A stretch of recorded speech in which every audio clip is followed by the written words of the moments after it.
Ladies and gentlemen, bonjour, bonjour, and welcome to our Meet the Winemaker. And today we are in the presence of royalty, so stand by your beds. We are visiting the crown jewel of the Boisset Empire, Domaine de la Vougerie, where we're going to be welcomed by the wonderful Sylvie Poillot. Sylvie, good evening to you. How are you? I'm fine, and you? Bonsoir à tout le monde. Yes, I'm very well, thank you. It's the end of the day today, and we have a brilliant light, so everything is perfect. Fantastic. So just before we start, everybody, a little reminder, you can see there's a Q&R box, a question and reply. Please feel free to ask any questions as we go along, and Sylvie will be delighted to answer them. There's no such thing as a stupid question. I've got plenty stupid answers for you, but Sylvie actually knows what we're talking about, so that's good for us today. So let's start as we do usually, Sylvie. Would you like to tell everybody a little bit about yourself, what you do, and your history in wine? Yes, so I arrived at the estate in 2002, which is now 18 years. So I know the family since 18 years. And before I was working with my brother. He's got two restaurants in Marsanais, in Burgundy. I'm from Burgundy. And before that, I was working in five-star hotels in Paris at the Bristol Hotel. Can you explain exactly what you do at the Domaine, Sylvie? I do a lot of things. First, I'm just very near to all the staff. You know, Domaine de la Vougerie is the private estate, and we are totally 18 people. So every morning I'm on the phone with the team, the vineyard teams. We have two teams in the vineyards. And then after I am with all the people working in the cellar for the daily work. But the most important work, it's in the vineyard. So that's a good place to start, Sylvie. Let's talk about the Domaine itself. Can you give us some idea of the history when it was founded and, you know, what it represents today? So when it was created, you mean? Well, yes, and where it started and how far it's come. It was created, it was really a brilliant idea of the family Boisset, of all the members of all the family. They have some vineyards, belongs to the mother called Claudine Deschamps, the first vineyards. And after Mr. Boisset, the father, bought some vineyards like the Vougeraie, Chambertin, les Évocelles. And during his life, when he started in 61, he bought some companies. And with the companies, there belonged some vineyards. And all the family decided in 98, when they created the Domaine, to take all the vineyards from the different company to put under one name, Domaine de la Vougerie, and to be, from the beginning, certified organic farming and working in biodynamics, it was really a good idea. So it's one thing to have a vision as a family to create what is today one of Burgundy's iconic domains, and it's another thing to do it. Tell me a little bit about the journey from 1999 to 2020 and how Domaine is so successful. Yes. So first, when we began in 1999 with Pascal Marchand. Pascal Marchand, he was the first winemaker, the Canadian. There were 33 hectares in acres, it's 66 around. And there were only 27 appellations. Now today, Domaine de la Vougerie, it represents 48 hectares with 38 different appellations. And it's with the really tiny parcels, totally it represents 55 parcels from Côte de Nuit to Côte de Beaune. So just to give people an idea, Sylvie was talking about the size of the domain, which today is a little over 100 acres, 44 hectares. The average vine holding in Burgundy is about 5 hectares. So it's about 12 acres. So you can see it actually represents one of Burgundy's largest domains and largest landholders. and some very spectacular and prestigious parcels in the Domaine, Sylvie? Yes, exactly. That's make the Domaine very famous. It's because we have the best terroir and the best parcel. Totally, we have first 4 monopoles, and we have 9 Grand Crus, 9 Premier Crus, and 16 villages, and very famous villages like Chambol-Musigny, Gevrey-Chambertin, and Puligny in Côte de Beaune. Congratulations. All the parcels are very well situated in different villages. So, and which is make the Domaine very famous also. It's because we are working in biodynamics. Okay, so yes, well, we'll talk about monopole specifically when we taste one later. Talk to me about your first job, which is in the vineyard, and the biodynamic team, and how the grapes are grown. So the biodynamic, it's not only in the vineyards. Huh? We work in biodynamic in the vineyards, but in the cellar too. So that means that we use the lunar calendar to do all the work. So, you know, after the harvest, we will make, with the lunar calendar, in the root day, for example, we will make the 500 infusion. It's to make the roots better, because, you know, after the harvest, after the cycle from the spring until the end of the harvest, the vines grow a lot and make the grapes, so it's very difficult for the vines. So to make the vines better after the harvest, to respect the soil, we do the 500. And after, so this is an example, but during the flowers, during when the leaves going up, we do some infusion to protect the vineyards. So for example, yesterday and the day before, because it's just the end of the treatment now, this week, so we made an infusion of lavender and Achille millefeuille. This is against the insect, because you know now the grapes, the veraison is done. Yeah, the ripening is finished, yes. Yeah. And we are making also biodynamic in the cellar. For example, to remove the leaves, you know, to make the batonnage for the whites. We do that just after October, and we do when the luna is going up. Why? It's because you maintain the leaves up the barrels. So it's really better. So we use the lunar calendar every day.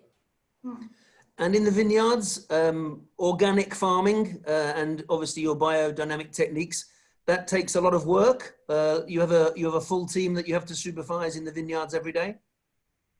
Well, a lot of work. You have to go more often, maybe because we don't, as we don't use a pesticide, we have to present and to look after more, to take care about the vineyards. So for sure, we have to go. Well, this year it was a very good year, but we went in the vineyards for infusion and for the organic every 10 days, around every 10 days. Because, you know, every time it's raining, when you are more than 20 millimeters of rain, it's diluted. You have to redone the treatment. Now, I think everyone's fairly aware that biodynamic farming and organic farming, the benefits that it has on the environment. What would you say are the main benefits that it actually brings to the wine itself? The wines, all the wines. Well, it's easy because here we have so many different wines, and we do the wines like all the babies. But at the end, which make the difference of the wine, it's because of biodynamic, we respect the terroir. So we have so many different aromas in each villages. For example, when we taste, we have 3 Nuits Saint-Georges here at the estate, 3 Premier Crus, but the aromas, it's so different because as we respect the terroir of the biodynamic, it's very expressive, very pure. Wonderful. Now, harvest is only a few weeks away, actually, a very early harvest in 2020. Oh, yes. So the veraison, it's finished now. So normally it's 3 weeks after we do the harvest. So we think it will be around the 17 or 18 of August, which is very early. It has been very early in 2003. In 2018, it was the 23rd of August. And this year will be very, very early. The problem here, it's because we have vineyards in Côte de Beaune and in Côte de Nuit. So we have to make 2 teams, and probably we will start the harvest. I think we will make the maturity control to check, but probably we will start the 2 coasts at the same time. So it will be very busy. It's just a question that springs to mind. Is social distancing going to affect the hand harvesting? How are you going to manage that?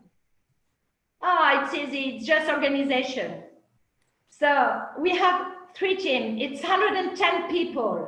It's we have already all the staff because we have started to have the staff at the end of April. So we have all the staff, all the cars. It's already rent, so everything is very easy. And we just put different teams in different parcels when it's right. It's very difficult for the Chardonnay because, you know, the window for the Chardonnay, we have to be very quick. So sometimes we put all the teams to pick up the Chardonnay. So I just got a question that came in specifically from Ingrid in Texas, who wanted to know, does the Côte de Nuit and the Côte de Beaune ripen at different times? Normally 10 years ago, it was first the white in Côte de Beaune, and then after 1 week or 10 days after, it's the Côte de Nuit. But it's completely different. And we have also some different whites in Côte de Nuit. So we have to pick up the whites in Côte de Beaune, in Côte de Nuit, and we have some plants too in Volnay. So young vines. So the young vines, it's ripe at the same time like the Chardonnay. So we have to be very careful about all the parcel. That's why the other work that we'll do when we be back, we have to make the maturity control of the 55 parcels. So we get very early to make that. And then after we will make the decision of the harvest day when after that, after the maturity control. And organize everybody. Okay, so you spent all year lovingly taking care of all your individual parcels and treating them like your babies, and all the organic and biodynamic treatments on them. The grapes are ready to come in. Here they're going to be in 3 weeks. Talk to us a little bit about your winemaking team and how the wines generally are produced at Domaine de la Vougerie. Things maybe you do a little differently from other places? So the winemaking team, since Pierre left, because I've talked about Pascal Marchand, and after we had Pierre, and when Pierre left the estate, we didn't have another people. We just keep like we were before, the team, and we say we can make the winemaking with all the teams, and so we want a salary, of course. How very Republican of you, Sylvie. Yes. And the winemaking team, it's exactly the same like before. And we have in the team 4 enologists. So there is no problem. And we are all taking the decision for the whole benches, for during the winemaking, when we receive the grapes. And we are all testing every day during the vinification to say if we are going to make the décuvage or not. It's a team solution. Great. Sylvie, can I just ask you one favor, please? Yes, yes, you see the sun is setting on Pré-Mouquis, and you're blinding us. You're blinding us with your. When I speak about wine. Very good. So Domaine de la Vougerie is very well equipped. Can you talk a little bit? I know you have individually dimensioned vats, for example. Can you talk us through that a little bit? Yes, exactly. So we are very lucky because we have different, for the winemaking of the reds, I speak, we have different vats in wood, and it's made at the size of the parcel, of the maximum of the yield. So it's very good, and it's in wood, and we have in the vats a little circle, a belt in standstill to control the temperature. Because we do the vinification, we start in cold maceration, and then it took around 20 days. And we just make some remontage every day and very little pigeage. Maybe you want me to close the window? It's coming! You keep moving around with the sun. We'll follow you. I think you're okay for the moment, Zoe. So I think we're right about time to dive into the tasting, and in time-honoured Burgundy tradition, really, we're going to start with the reds instead of the whites. Could you explain to us why? Because this is the way that we did here in Burgundy. We start always with the reds because you know you have different tannin, nice tannin, elegant tannin in the reds. And if you do the other way with the whites, you won't, with the acidity of the whites, you couldn't have the difference of the tannin of the reds. So that's why we start with the reds and finish with the white for the tasting, because of the acidity. Great. All right, so let's dive in then. And first on the list is a Savenay-les-Beaunes Blanc, correct? No, we start with the reds. Sorry, yes. Oh, I'm sorry. Did you already drink? Losing my marbles. Yes, we're going to start with the reds. With a Nuit Saint-Georges Premier Cru Clos de Torre. Yes. So this is a monopole. Clos de Torre, it's a monopole. So as I said before, we have 4 monopoles. Monopoles means that we are the only owner of the entire appellations. So Clos de Torre, you can find only at Domaine de la Vougerie. And you know, Nuit Saint-Georges, it's a very big appellation because it starts from Comblanchien, Promaux-Prissé, and the end of Nuit Saint-Georges. And Clos de Torre, it's a very nice parcel because it's situated in Nuit Saint-Georges and not very far from Vougeraie. So in this one, you have more elegance for the tannin. Compared to the other Nuit Saint-Georges that we have, which is Clos de Torre. Clos de Torre is more masculine. You have more tannin. It's completely different. Here in Clos de Torre, it's more fruity. Right. Fruity Generally towards the sun. No?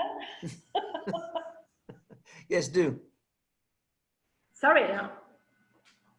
So Clos de Torre is south, situated in south. And the parcel of the Clos de Torre, it's 3 hectares. And in this parcel, we have replanted in 2012, 1 hectare and 5. We divide by 2. So the average of the totality of the parcel, it's around 45 years old. Typically, how much of this wine would you be making in an average year, Sylvie? So in an average yield? Yeah, how many bottles of Clos de Torre? Oh, that depends on the year. In 2018, it was a really good year. We have the quantity. It's around 7,500. Yeah, 7,500 bottles. Huge. So it's because we have very tiny appellation that we make only 600 bottles. So for us, it's a big cuvée. Now, I also know, I'm assuming this is obviously barrel-aged wine, and yes. She has a very specific and interesting story concerning the barrels and where the wood comes from. Yes, every year with the Citeaux Forest, we have a partnership with the Citeaux Forest, and we choose some trees in the Citeaux Forest. And then the mérandier, the man who is in charge of the forest, cut it for us. We have to replant. Each time we cut a tree, we have to replant one. And then it arrives here at the Domaine, and we dry the wood during 3 years. Before it was 2 years, but you have more tannin. It's better 3 years. And it's a natural dry with the sun, the rain, you know. We just return every 6 months the wood to make sure it's dry enough. And after, we ask 8 different coopers to make the barrels in a medium taste. So for anybody watching who's not so familiar with cooperage and French oak, generally in Burgundy, most of the barrels are coming from forests in the center of France. That is the Allier, souvent Nevers, where they have very tight white oak, tight grained. But when the Cistercian monks came to Burgundy in the 11th century, they would have been using the local trees from the local forests around Clos Blanc, which is the Citeaux forest that Sylvie's talking to. So Domaine de la Vougerie are actually back to nature, close to home, sourcing their oak locally from the local forest, and that's pretty unique in Burgundy. What can you tell me about how this wine is made, Sylvie? So this wine is made, well, as I told you before, we have a part in young vines, and a part in old. So the young vines, it's totally destemmed. So there's 2 vats for the vinification, it's totally destemmed. And the other vats, it's whole bunches. And so it's vinified separately, it's aging separately. It's just before bottling that we blend in standstill. So it's 18 months aging in barrels and 1 month in standstill before bottling. And how is it tasting today? It's, as you can smell, you have a very black fruit. It's very, very elegant.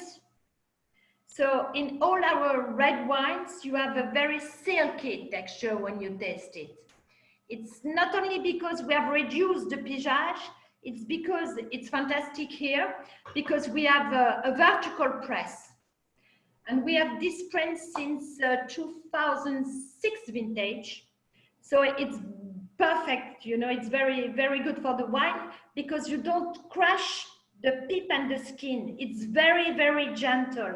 And at the end, you have the juice, it's like silky. So this is because of the press too. What can you tell us about the 2018? Are these wines that are going to be age-worthy? Can we keep these and sell them for? Oh, yes. Oh, yes, of course.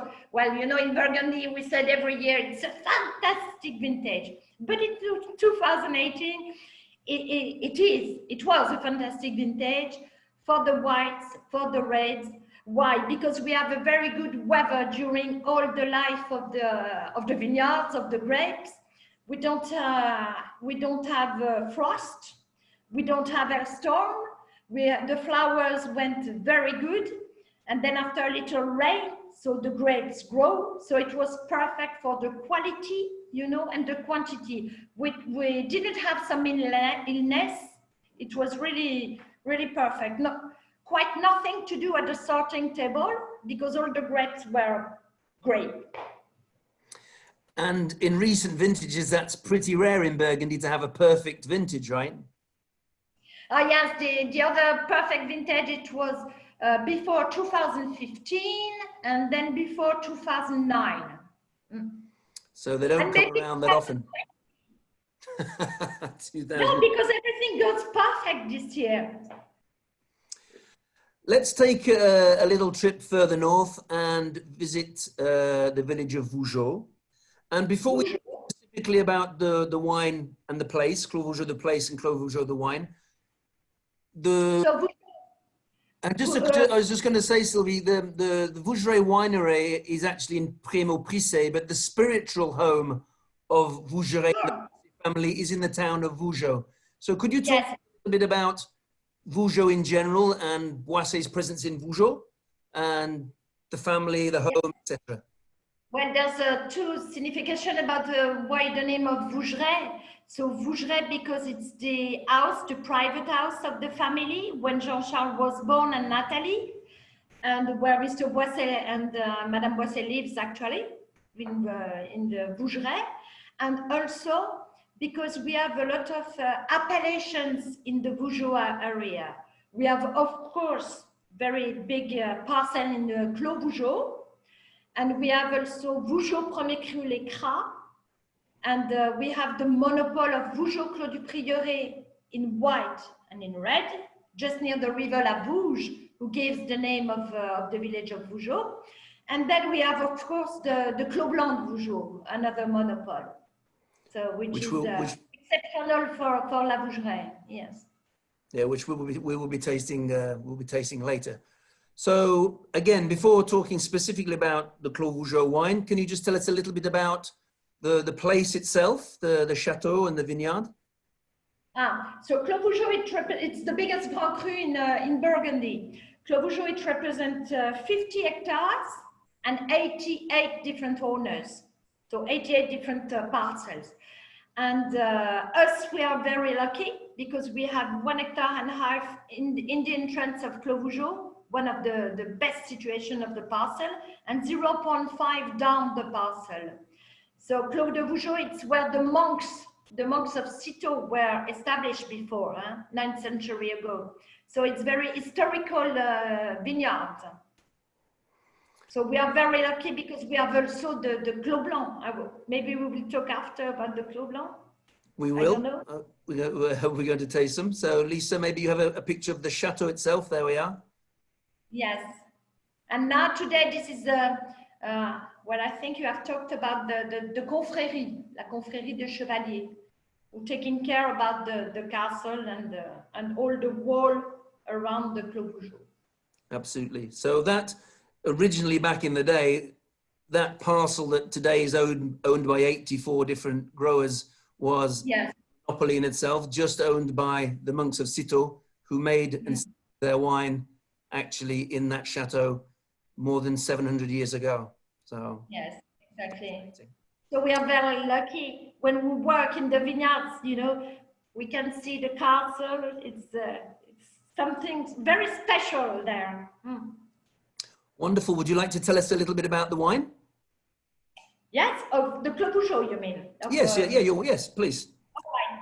So for the Clos Blanc, for the vinification, we reduce the wood, the new wood. It's only now 30% of new wood. For all the wines, we reduce the wood after the departure of Pierre because it was with the team.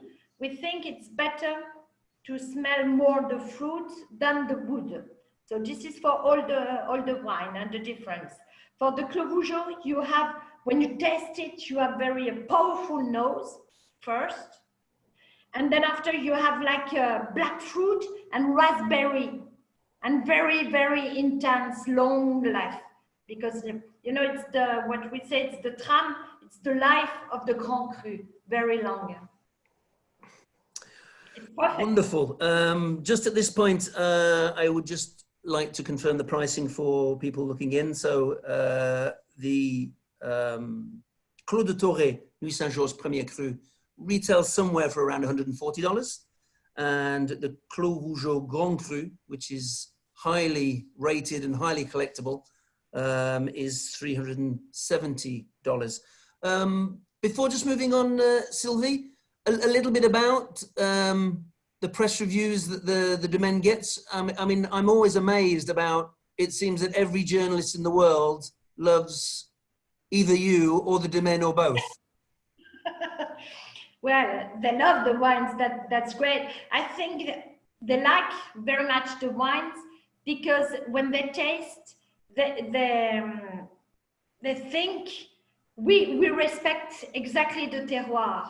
That's what I told about when we talked about the biodynamics. So when they take all the range, all the different villages, like the Vougeraie village, we have 3 different villages, they taste completely different because the situation of the parcel is completely different.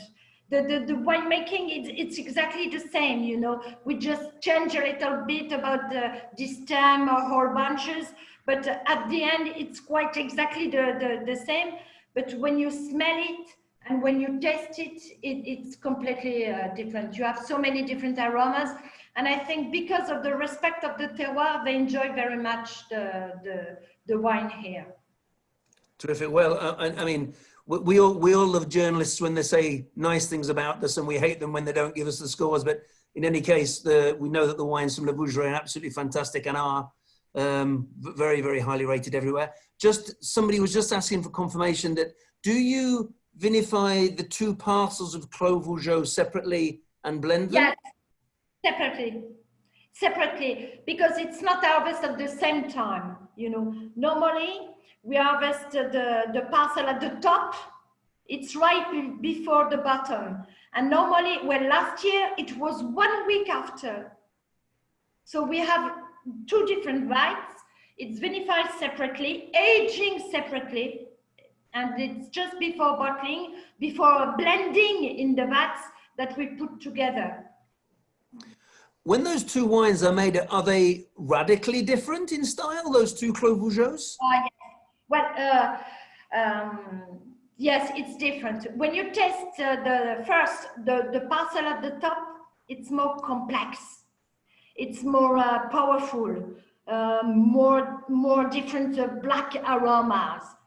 Down, it's more, I won't say diluted because it's not the right word. It's more light, more fresh. So the blend, when we blend the two different parcels, it's exactly it represents a very nice Clos Blanc, because you have the powerful at the top and the other one, and it's 70% of the top and 30 down. So it represents a really good blend at the end. Wonderful. Time to taste some white wine, Sylvie? Yes. So we have Let's take a trip to Savigny. Yes, Savigny-les-Beaunes. So Savigny-les-Beaunes, it's exactly two parcels. It's Les Gueulardes and Les Vermeaux. Can you hear me? Yes? Yes, I can. Little glitch, that's fine. Carry on. So for the whites, just for the winemaking, even the whites, the grapes goes to the sorting table. First the writing table, then after the sorting table, and after we press directly, so it's a pneumatic press to avoid the oxidation. And then we put in the tank in standstill for the débourbage during 24 hours. And then we wait until the alcoholic fermentation starts. And when the alcoholic fermentation starts, we fill directly the barrels by gravity. So this is totally what we make for the winemaking. And it's very precise for the whites, very pure. All the whites at the estate, it's very pure. And the Savigny-les-Beaunes, so it's two parcels. It's harvested at the same time because it's situated just one to each other. It's very, very, very close to each other. So it's ripe at the same time. And it represents for us 1 hectare for the size. Now, Sylvie, Lisa, if you'd be kind enough to put the map back up. Yesterday, we had an interesting conversation with Laurent Meret from Vougeraie about Beaune Blanc. And we were talking about different soil types. He was telling us how in the Marconnais Beaune, the soil type is pretty similar whether he's planting Chardonnay or Pinot Noir. Savigny is a little different, right? It's a predominantly producing village, but here there's a big difference between the position and soil. Completely. I don't think in the parcel of the Savigny-les-Beaunes that we can plant Pinot Noir because it's very calcareous. So it's very good for Chardonnay and not for Pinot Noir. So you couldn't do that. You can do that, but it won't be very good. Huh? And more freshness from the altitude too? Yes, because it's at the altitude, because we have another parcel of Savigny, but Savigny-les-Beaunes, les Marconnais, and it's down the valley, and it's not the same soil. Huh? It's argilous. Mm. And would you like to tell us how the Savigny is tasting today, the 2018? So 2018, it was, you can start to drink now. All the whites are very pure in 2018. And you have some white flowers, aromas of white flowers. And you have a little bit of lemon taste and minerality.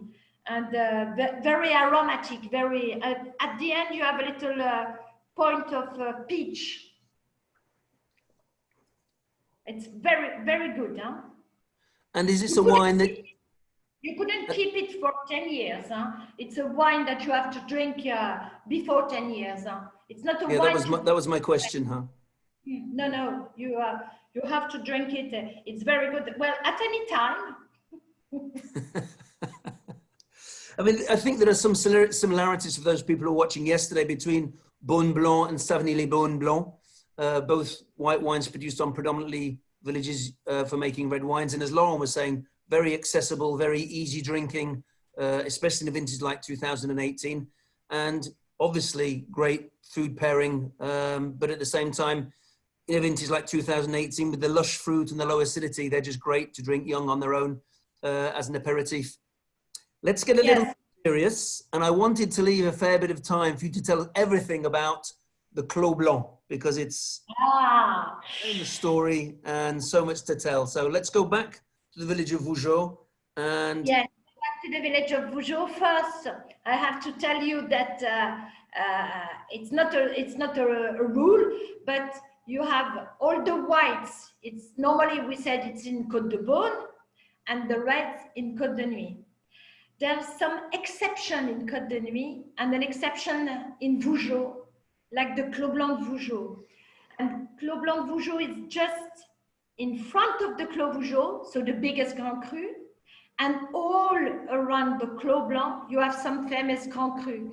You have the Musigny at the top, you have the Chambolle Les Amoureuses on the right side, and you have Vougeot Premier Cru Les Cras down. So it's just a diamond among rubies. It's fantastic wine.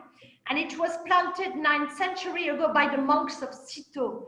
Why? Because it's a very mineral here. It's a minerality just from the Musigny white, you go down to the Clos Blanc, and after you have Les Cras. Les Cras in Old French means la craie, choke. So this is because the soil is completely different. The soil is white compared to the Clos Vougeot. It's brown. So it's good for the Pinot Noir. And here it's good for the minerality. And it was when the monks, when they celebrate, they drink the Clos Blanc. So it was always a good wine, even for the monks, you see. I find that fascinating in viticultural terms, that monks as far back as the 1100s would recognize the difference in the soil type, and that it should be planted with rather than with red wine, even back in the day.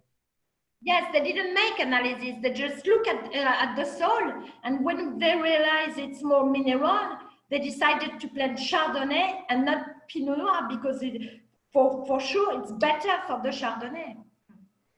And Clos Blanc, for us, it's not difficult, but it's like a bad boy at the beginning, because for the harvest, it's not ripe at the same time. So we have to go 3 times making the harvest. We start at the top of the Clos Blanc, which is ripe. After we go 2 days after, we do the middle, and after we go back and we do the bottom.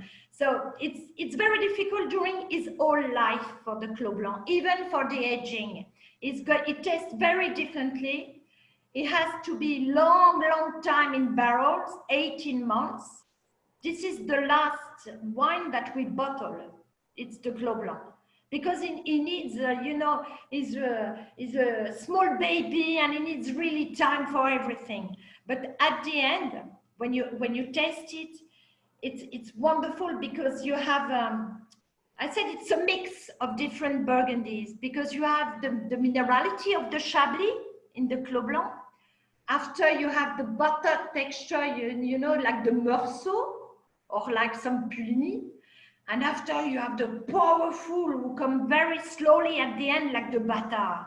So Clos Blanc, it's exceptional for the taste. You couldn't compare to another wine.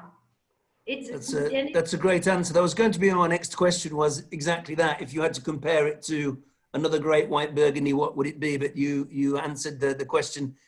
I think anybody who's ever tasted this wine, and it is iconic, would agree. It's Grand Cru class white Burgundy. Yes. It could be, I don't know why it was classified like a Premier Cru, because it's all around Grand Cru. And the situation of the parcel is just, you know, near the Grand Cru. So it could be a Grand Cru when you taste it also. Mm.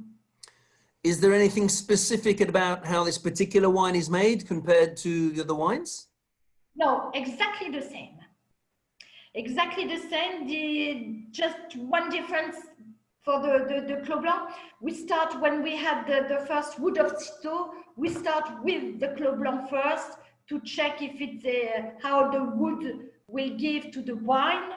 And it's because it's very, very good at the end that we put the Citeaux wood, the Citeaux barrels to after all the other appellations. But just the long aging for the Clos Blanc, just need time. Okay, so here's a question for you, Sylvie. You'll see, I managed to get my sticky paws on a bottle of 2003 Clos Blanc Monopole from John Charles, his private seller. He's very kind enough to let me buy one from him. And I know that is your daughter's birth year, right? 2003. Yes, exactly. Can you give me? No way. Can you tell me what I should expect when I'm opening this 2003? Maybe next year it will be 18 years, or maybe in 3 years, 20 years, it will be good. And you have to decant a little bit before to open it 1 hour before to decant. And 2003, it was a very, very warm vintage because we have made the harvest in the 16th of August. So very rich. So you will have a lot of powerful in 2003. I think it will be a real jewel. If you can give me a bottle. You have more than I do, Sylvie. I know you keep a secret stash. No, because you know here, well, this is the problem at the Vougeraie, because everything is sold out by allocations, you know, because all the even in France, because all the French sommelier, not only the 3-star, because now all the 3-star sommelier would like to have the wines, but now they want some allocation to make sure they will have the wines. So before in 2010, we had a little availability stock for restaurants, but today, no, everything is sold out and we don't have any bottle left. This is the problem. Huh? And to come back to my 2003, how will it be different today than, let's say, for imagine that I think the 2019s were fairly similar to the 2003. So the next one, how will this 2003 compared to another warm vintage like 2019, how will it have changed over the last 17 years? To compare the vintage, you mean? Well, to the style of the wine today, how will this 2003 change? Different color and flavor? Mm. Yes. Well, no, because of the winemaking. Because in 2003, for all the whites, we did more batonnage. So you will have more richness in the whites. Now we do less batonnage to have less butter texture. So it will be more pure in the coming years than before. It's not bad before, it's just different because you have more butter texture than now. This is just a different style. Mm. So I can expect something rich and opulent and golden. Yeah. You have to have maybe some meal like a lobster or something very, very rich too. You have lobster. To choose the... Good call. We'll do some lobster. Bill, question from Bill. I'll answer that. When are the 2018s coming to the United States? Well, hopefully they will be on a boat in September, so they should be here for the fall. As you will probably have guessed, very small quantities available. If you're looking for some, get your name on the list now. Another question, Sylvie. What would your favorite wine be from Domaine de la Vougerie? And you're not allowed to say Clos Blanc.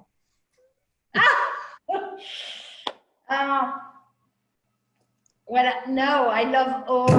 Oh. I'm sorry, but I love all the. I love all the appellations. Maybe if I have to choose one, oh no, not one, maybe four.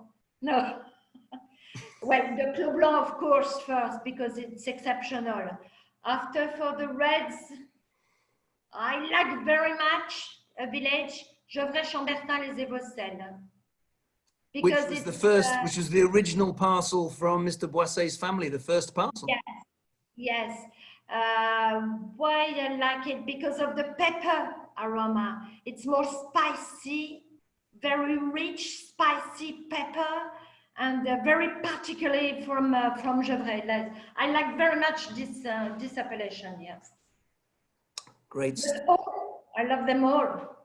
They're so different. We've come to the end of our allotted time. What a delightful interview this was. This was so much fun. Thank you for being just yourself, so elegant and knowledgeable about the winery. We love Domaine de la Vougerie, and you know, Boissy is a big organization. We do a lot of things in a different place of the world, in different places of the world, but I don't think anybody would argue that Domaine de la Vougerie is the diamond in the crown of the Boissy family wines. So a lot of that is thanks to you and all the work of your fabulous team. So thank you so much. Thank you. Thank you very much. Thank you, ladies and gentlemen, for looking in. More fun to come with Gregory Patria and Laure Guillotot on Burgundy coming your way. So I look forward to seeing you for that. In the meantime, all of you, take care, stay healthy, and we'll see you again soon. Sylvie, merci beaucoup. Bye-bye. Au revoir. Au revoir. Bonne soirée. Bye.